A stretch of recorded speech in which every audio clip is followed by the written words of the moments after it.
Hello student, this is NCERT Maths class 9th exercise 11.1 question number 1. The question is construct an angle of 90 degree at the initial point of a given ray and justify the construction. ठीक है, तो यहाँ पे एक रे लेना और उसके इनिशियल पॉइंट पे मुझे 90 डिग्री एंगल बनाना है। तो यहाँ से मैंने क्या किया, एक जो भी स्टेप्स है उसको मैंने ऑलरेडी पेज पे लिख करके इसमें अटैच कर दिया हुआ है। ठीक है, तो एक एक स्टेप के अकॉर्डिंग कंस्ट्रक्शन करेंगे। यहाँ पे सबसे पहला स्टेप है ड्रॉ ए रे ओपी। ठीक है, तो यहाँ पे एक रे ले लिया ओपी।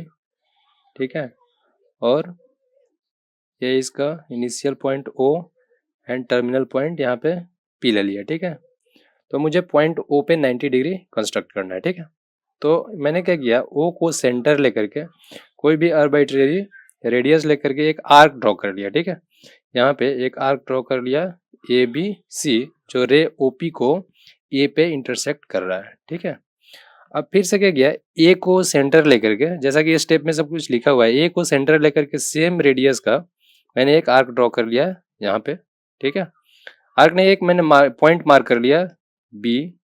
ठीक है, फिर बी को सेंटर लेके सेम रेडियस का एक पॉइंट मार्क कर लिया यहाँ पे सी।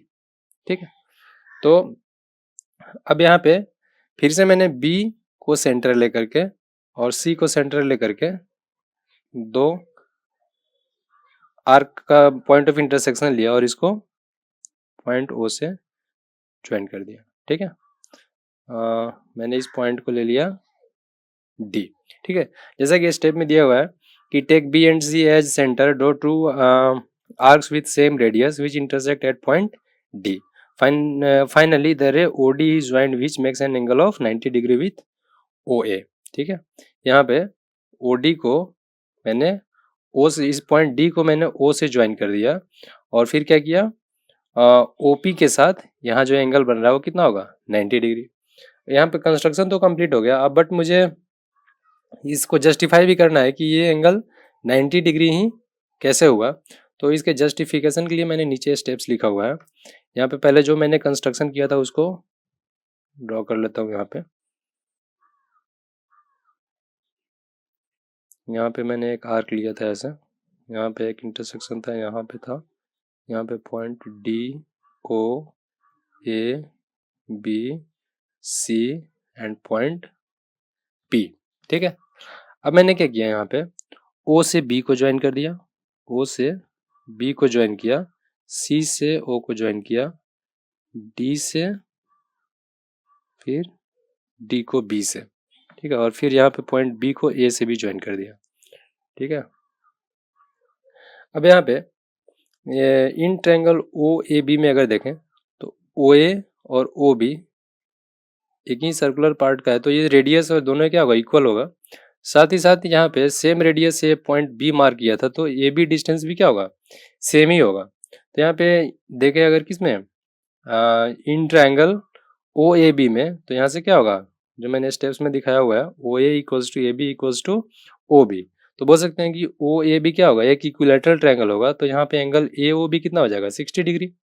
एंगल ए ओ बी कितना हो गया, 60 डिग्री हो गया। Similarly in triangle B O C में अगर देखें तो ओ बी ओ सी और ये बी सी, ये भी क्या होगा, सेम ही होगा। और ये क्या होगा, इक्विलेटरल ट्रायंगल होगा यहाँ पर भी।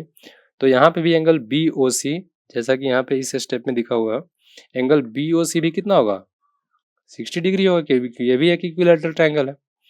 अब यहाँ पे दो ट्रायंगल मैंने सेलेक्ट किया, O B D and O C D. ठीक है, तो इन दो ट्रायंगल में अगर देखें तो O B equals to O C. ठीक है, और ये सेम रेडियस का आर्क कटा हुआ है, so C D equals to B D भी होगा। और यहाँ पे ओ डी दोनों ट्रायंगल में कॉमन है, तो ट्रिपल एस से ये दोनों ट्रायंगल क्या हो गया, यहाँ से कंग्रुएंट हो गया। O B D is congruent to triangle O C D. तो यहाँ से ये जो छोटा वाला एंगल है और ये एंगल दोनों क्या होगा, इक्वल होगा। तो यहाँ से लिखा हुआ angle C O D equals to angle B O D is half of angle B O C, that is angle B O D is half of 60 degree, that is 30 degree. तो अगर देखें यहाँ पे इक्वेशन 1 और equation 2 के help से, तो angle A ओ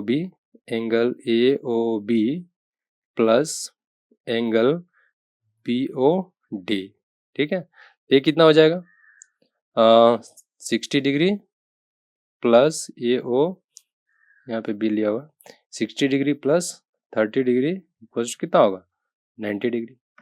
अब यहाँ से बोल सकते हैं कि A O B plus B O D total मिलकर क्या हो जाएगा एंगल डी